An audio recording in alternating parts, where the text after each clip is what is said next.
We live in a broken world in which we desire good things that we sometimes never get.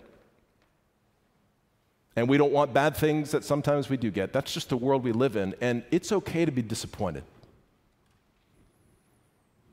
That's the right reaction to living in a world that is deeply broken.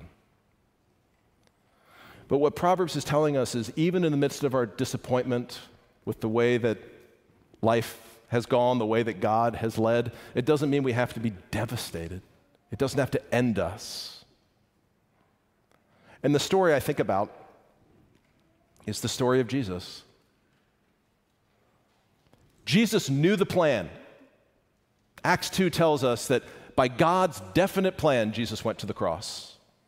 Jesus explained the plan to his disciples on several occasions in great detail. He said, this is what's going to happen to me. You're going to watch this happen to me. There was no doubt that he knew the plan, and yet when that plan came to pass, when he saw the storm clouds of God's wrath and judgment on the horizon headed his way, he buckled.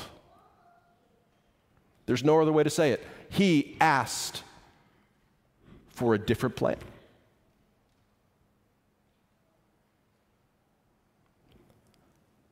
My Father, he prayed, if it is possible, let this cup pass from me. He knows what it's like to see God's will coming and not want it. You know that?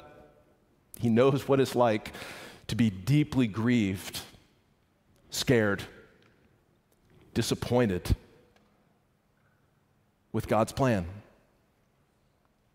And yet, not as I will, but as you will. Trust.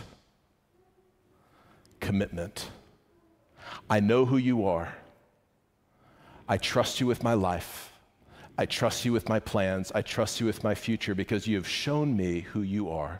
You see, don't believe anybody who will tell you that they can answer all the questions you have about why God has done something or not done something in your life. Do not trust them. They do not know. I do not know. You may never know. And yet, there are certain things we do know about God's plan. And this moment in Jesus' life answers those questions for us. Here's what you know about God's plan.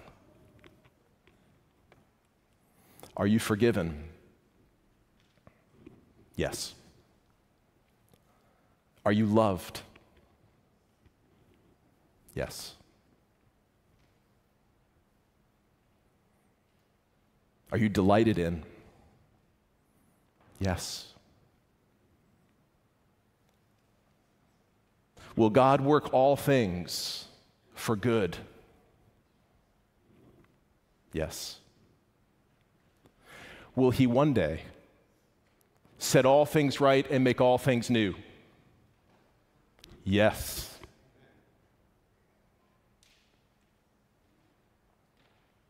Can you trust him?